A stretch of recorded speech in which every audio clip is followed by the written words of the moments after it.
To everyone. मैं आपको इस वीडियो में सीआरपीसी की सेक्शन 193 अलॉन्ग विद सेक्शन 319 की प्रैक्टिकल क्वेश्चन को एक्सप्लेन करने का ट्राई करूँगी।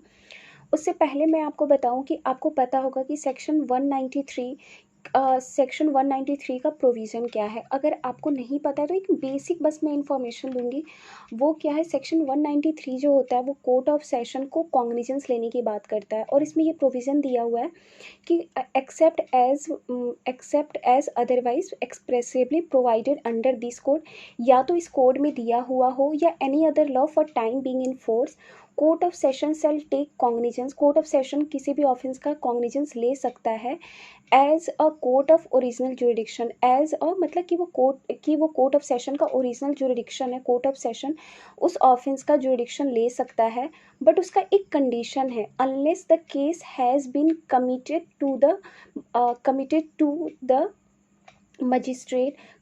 The court of session by the magistrate. यहाँ पे अनलेस जो दिया हुआ है वर्ड और उसके बाद जो ये प्रोविजन है, unless the case has been committed to it by a magistrate, जब तक कि केस को कमिटेड ना कर दिया जाए किसके द्वारा, मजिस्ट्रेट के द्वारा, तब तक कोर्ट ऑफ सेशन उस ऑफेंस का कॉग्निजेंस नहीं ले सकते हैं। तो आपको ये क्लियर होना चाहिए कि जहाँ यहाँ पे जो वर्ड यूज किया हुआ है, एक कंडीशन लगाया गया कि कोर्ट ऑफ सेशन जो होता है वो अपना ओरिजिनल जुरिडिक्शन को एक्सरसाइज कर सकते हैं और ऑफेंस का कॉग्निजेंस ले सकते हैं। बट कब लेंगे, जब तक कि उनको केस को कमिटेड ना कर दिया जाए बाय द मजिस्ट्रेट, तब तक वो उस ऑफेंस का कॉग्निजेंस नहीं लेते हैं। तो आपको एक क्लियर हो रहा होगा, आपको अब क्लियर हो जाएगा और कि कोई ऐसा ऑफेंस है कि जब मजिस्ट्रेट के पास आता है और वो मजिस्ट्रेट को आपको ही पता है कि जब मजिस्ट्रेट इंक्वायरी करते हैं और होल्ड करते हैं तो उसके बाद मजिस्ट्रेट को ऐसा लगता है केस को देखने के बाद, इंक्वायरी के बाद, कि ये जो मैटर है वो पूरी तरीके से कोर्ट ऑफ सेशन के जुरिडिक्शन में आता है। कोर्ट ऑफ सेशन ही इस मैटर को एक्सरसाइज कर सकते हैं अपने पावर को। तो कोर्ट ऑफ सेशन को उस मैटर को कमिटेड करना होता है किसके द्वारा, बाय द मजिस्ट्रेट। तो वो आपको दो प्रोविजंस आपको याद होना चाहिए कि कौन कौन से सेक्शन में कोर्ट ऑफ सेशन को कमिटेड किया जाता है ऑफेंसेस को, किसके द्वारा, बाय द मजिस्ट्रेट। तो आपको पता होगा, एक है section 209 of the CrPC and एक अनदर सेक्शन है 323 ऑफ द सीआरपीसी। ये आपको क्लियर हो गया। तो फिर मैं आपको ये जो प्रॉब्लम, ये मैं आपको एक बेसिक आइडिया दे रही थी, तब आपको अनदर प्रोविजन में समझाऊंगी जो आपको मैं 193 और सेक्शन 319 की प्रैक्टिकल क्वेश्चन को एक्सप्लेन करने वाली हूँ। तो ऐसा होता है कि सेक्शन 319 का आपको प्रोविज़न पता होगा कि सेक्शन 319 का प्रोविज़न क्या है। सेक्शन 319 जो सीआरपीसी का है वो कोर्ट को एक एक्स्ट्रा ऑर्डिनरी पावर देता है कि वो किसी भी पर्सन के अगेंस्ट ट्रायल को प्रोसीड कर सकता है, ऑल दो उस पर्सन का नेम जो है वो चार्जशीट में नहीं दिया गया होता है, बट फिर भी कोर्ट को during the course of the inquiry और ट्रायल, और किससे पता चलता है, if it appears from the evidence, अगर एविडेंस के थ्रू पता चलता है ड्यूरिंग द इंक्वायरी और ट्रायल कि कोई भी पर्सन जो कि एक्यूज नहीं है। तो आपको पता है कि एक्यूज नहीं है, क्यों नहीं हुआ, क्योंकि चार्जशीट में उसका नेम नहीं दिया है, वो पर्सन एक्यूज नहीं है। But during the course of the inquiry और trial and it appears from the evidence, अगर एविडेंस के थ्रू पता चलता है कि जो पर्सन एज एक्यूज नहीं था चार्जशीट में, वो भी उस क्राइम, वो जो भी ऑफेंस है उसका वो एक्यूज पर्सन हो सकता है, तो कोर्ट क्या करती है, उसे समन कर सकती है कि वो भी ट्रायल को फेस करे और किसके साथ,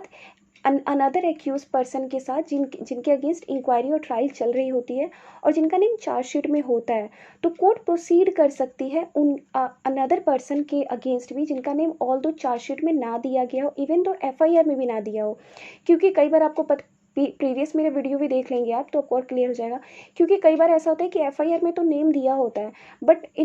बट इन्वेस्टिगेशन के बाद पुलिस ऑफिसर क्या होते हैं, कुछ एक्यूज पर्सन का नेम रिमूव कर देते हैं जब उन्हें लगता है कि इस पर्सन ने उस क्राइम को नहीं किया होता है। तो उनका नेम ना ही, अगर किसी पर्सन का ना नेम तो एफआईआर में है और ना ही चार्जशीट में, फिर भी कोर्ट को ड्यूरिंग द इंक्वायरी और ट्रायल ये पता चलता है, अपीयर्स फ्रॉम द एविडेंस, अगर एविडेंस के थ्रू पता चलता है कि कोई पर्सन जो है वो भी एक्यूज पर्सन है, तो उसे भी एज अ ट्रायल फेस करना होता है, कोर्ट समन करती है अंडर सेक्शन 319 में। तो ये तो प्रोविज़न आपको एक बेसिक हो गया, बट मैं आपको जो इंटरलिंक्ड कर रही थी विथ सेक्शन 193 के साथ, क्योंकि इसमें कोर्ट वर्ड दिया हुआ है।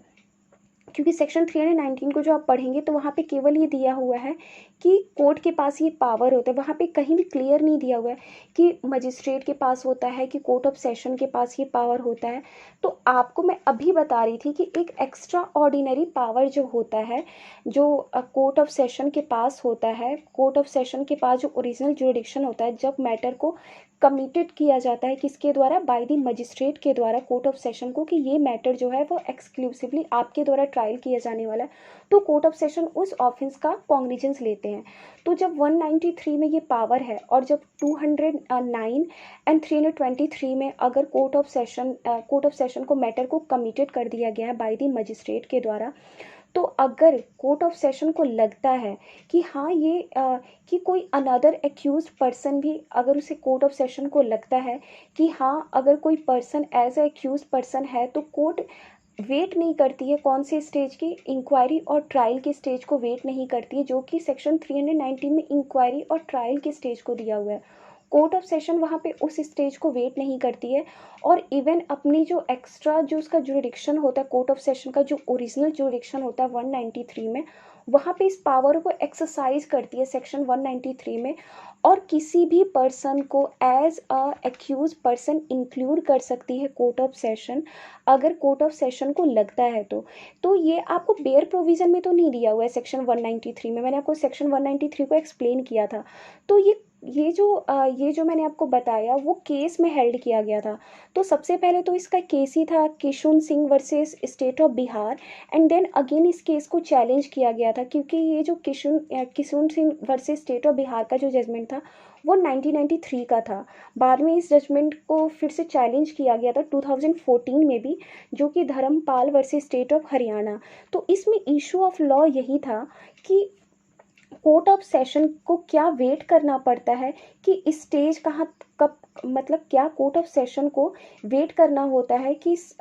जो स्टेज है अंडर सेक्शन 319 वहाँ तक रीच्ड हो जाए, तब वो अपने पावर को एक्सरसाइज करेगी किसी एक्यूज पर्सन को एज ए एक्यूज इंक्लूड करने के लिए, अगर कोर्ट ऑफ सेशन को लगता है ड्यूरिंग द इंक्वायरी और ट्रायल, या इससे पहले ही अपने ओरिजिनल जुरिडिक्शन 193 में भी इस पावर को एक्सरसाइज कर सकती है। तो इशू ऑफ लॉ को यहाँ पे सुप्रीम कोर्ट ने फ्रेम किया था, तो उसे मैं आपको बताती हूँ कि सुप्रीम कोर्ट ने हेल्ड क्या किया था। सबसे पहले इशू ऑफ लॉ को लेते हैं, आपको क्लियर तो हो गया होगा कि whether the court of session can issue a summon separately under section 193 of the CrPC, और वेट द, और क्या, पहले सबसे पहले हाफ में आपको बताती हूँ कि क्या court of session summon issue कर सकती है अंडर सेक्शन 193 में, या वो वेट करेगी at the stage of the section 319 was reached, या वो वेट करेगी कि वो स्टेज अंडर सेक्शन 319 का जो स्टेज है वहाँ तक रीच्ड हो जाए, कि आपने इस पावर को एक्सरसाइज करेगी। तो इसमें सुप्रीम कोर्ट ने हेल्ड किया था Dharampal versus state of Haryana 2014 में, even without recording the evidence, क्योंकि सेक्शन 319 में है ना, उसमें एविडेंस को रिकॉर्ड होना मैंडेटरी है, क्योंकि सेक्शन 319 को जो आप पढ़िएगा तो वहाँ पे ये वर्ड ही यूज होता है, where in the course of any inquiry और trial of an offence if it appears from the evidence. तो आपको क्लियर हो रहा होगा ना कि it appears from the evidence, मतलब एविडेंस से निकलना चाहिए। तो ऑब्वियस सी बात है कि रिकॉर्डिंग ऑफ द एविडेंस होगा तभी पता चलेगा ड्यूरिंग द इंक्वायरी और ट्रायल। बट सेक्शन 193 में जो होता है वो court of session even without recording the evidence upon the committal under the section 219, क्योंकि ओरिजिनल जुरिडिक्शन तो 193 में कोर्ट एक्सरसाइज करती है, but committal of the case किस में होता है, सेक्शन 209 में। मजिस्ट्रेट क्या करते हैं, ऑफेंस को कमिटल कर देते हैं कोर्ट ऑफ सेशन को कि आपके द्वारा एक्सरसाइज किया गया है। तो जैसे ही मैटर को कमिटल कर दिया गया कोर्ट ऑफ सेशन को, तो कोर्ट ऑफ सेशन को जैसे ही कमिटल कर दिया गया, तो कोर्ट ऑफ सेशन क्या होता है, वो समन कर सकता है एनी पर्सन को एज ए एक्यूज पर्सन, अगर कोर्ट ऑफ सेशन को उन सारे रिकॉर्ड को देखकर ही लगता है। कौन से रिकॉर्ड को, ऑब्वियस सी बात है सेक्शन 207 जब आप पढ़िएगा, 206 पढ़िएगा, उससे पहले जो भी कॉपीज जो कोर्ट ऑफ सेशन को फॉरवर्ड करना होता है, उसके सारे प्रोसीजर दिए होते हैं, और जो भी मजिस्ट्रेट प्रिपेयर करते हैं recording of the evidence and ये सारी चीज़ों को, तो उनसे भी अगर कोर्ट ऑफ सेशन को लगता है तो कोर्ट ऑफ सेशन क्या करते हैं, उस किसी भी पर्सन को एज एक्यूज पर्सन क्या कर सकते हैं, समन कर सकते हैं। और इवन उस भी पर्सन को एज एक्यूज पर्सन समन कर सकते हैं जिनका नेम ऑल दो चार्जशीट में दिया गया हो, बट उनका नेम चार्जशीट से हटा दिया गया हो, नहीं सॉरी, इवन दो उनका नेम एफआईआर में दिया गया हो बट उनका नेम चार्जशीट में हटा दिया गया हो, उन्हें भी as a accused person call कर सकते हैं, समन कर सकते हैं। कौन? Court of session. पावर किस में एक्सरसाइज करेंगे? Under section 193 of the CrPC. Wait नहीं करेंगे कि स्टेजेस पहुँचे, कौन सा स्टेज पहुँचे, सेक्शन 319 का स्टेज पहुँचे, क्योंकि उसमें इंक्वायरी और ट्रायल के स्टेज पे होता है। तो कोर्ट ऑफ सेशन अपना पावर 319 से पहले भी एक्सरसाइज कर सकते हैं। कौन से सेक्शन में? सेक्शन 193 में अपने ओरिजिनल जुरिडिक्शन को एक्सरसाइज करते हुए। इसके लिए एक ही कंडीशन है कि केवल कोर्ट ऑफ सेशन को मैटर जो ऑफेंस है उसे कमिटल कर दिया गया हो बाय द मजिस्ट्रेट। ये हो गया। बट सेक्शन 319 और 319 और 193 में ये आपको क्लियर होना चाहिए कि 193 में केवल कोर्ट ऑफ सेशन ही अपना ओरिजिनल जुरिडिक्शन एक्सरसाइज कर सकते हैं, और मजिस्ट्रेट और कोर्ट ऑफ सेशन सेक्शन 319 में कर सकते हैं। तो कोर्ट ऑफ सेशन 319 में भी कर सकते हैं और 193 में भी कर सकते हैं। तो आपके माइंड में ये क्वेश्चन तो आना चाहिए कि मजिस्ट्रेट क्यों नहीं पहले कर सकते हैं? जब मजिस्ट्रेट किसी ऑफेंस का इंक्वायरी होल्ड कर रहे होते हैं तो वो क्यों नहीं कर सकते? अगर लगता है कि किसी पर्सन का नेम चार्जशीट में नहीं है और उसका नेम ऑल दो एफआईआर में था, या ड्यूरिंग द इंक्वायरी अगर मजिस्ट्रेट को लगता है कि किसी पर्सन का name as a accused person होना चाहिए जिसे इंक्वायरी होल्ड करने पे लगता है मजिस्ट्रेट को, तो क्यों नहीं कर सकते हैं?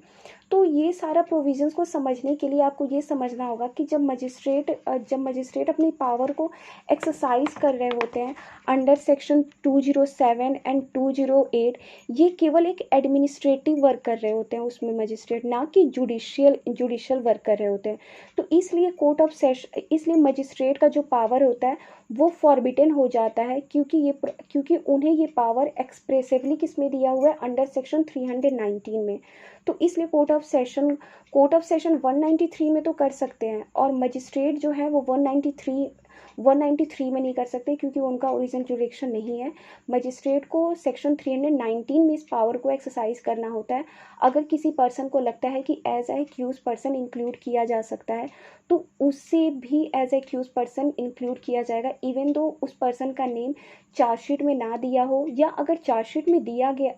या चार्जशीट में ना दिया हो या एफआईआर में दिया गया हो, बट चार्जशीट जब सबमिट किया जा रहा था इन्वेस्टिगेटिंग ऑफिसर के द्वारा तो उन्होंने उस पर्सन का नेम रिमूव कर दिया हो, तो भी यहाँ पे एक्सरसाइज किया जा सकता है। और एक और चीज़ आपको याद होना चाहिए कि प्रीवियस मेरी वीडियो देख लीजिएगा कि सेक्शन 319 में जो है वो हमेशा ही होगा। ऑब्वियस सी बात है कि कंप्लेनेंट और इन्फॉर्मेंट जो होते हैं वो अप्लाई भी करते हैं, क्योंकि अगर उनके पास अगर कॉपी पहुंचती है चार्जशीट की और वो देखते हैं कि जिस पर्सन का नेम उन्होंने एफआईआर में लॉस्ट कराया था और इन्वेस्टिगेशन के बाद पुलिस ऑफिसर ने उनका नेम रिमूव कर दिया और चार्जशीट सबमिट कर दिया है, तो भी तो एप्लीकेशन मूव किया जाता है किसके द्वारा? एक कंप्लेनेंट के द्वारा अंडर सेक्शन 319 में, कि इस पर्सन का नेम भी होना चाहिए था, क्योंकि एफआईआर में था बट पुलिस ऑफिसर ने चार्जशीट में उनका नेम नहीं दिया। तो इस ड्यूरेशन में क्या होता है, जो कोर्ट ऑफ सेशन या जो मजिस्ट्रेट होते हैं फिर वो पुलिस ऑफिसर को डायरेक्ट करते हैं कि वो अगेन इन्वेस्टिगेट करें, और फिर इन्वेस्टिगेशन के बाद वो अनदर प्रोविजंस है कि उसके बाद कोर्ट ऑफ सेशन और मजिस्ट्रेट कैसे एक्सरसाइज करते हैं, उसके लिए मैं एक अनदर वीडियो बना दूंगी। बट आपको ये पता होना चाहिए कि सेक्शन 193 और सेक्शन 319 में क्या इंटरलिंक्ड प्रोविज़न है, किस चीज़ से related? For the adding of the any person as a accused person although such person has been not named in a chargesheet, और even though such person has been named in a FIR but strike out from the chargesheet, और उनका FIR में name दिया गया हो but उनका name chargesheet से हटा दिया गया हो। आई होप इस वीडियो के थ्रू सम एक्सटेंट तक कुछ मैंने वैल्यू ऐड किया हो, और अगर आपको कुछ और भी इस वीडियो से रिलेटेड पूछना हो तो आप मुझसे कमेंट बॉक्स में पूछ सकते हैं। Thank you very much.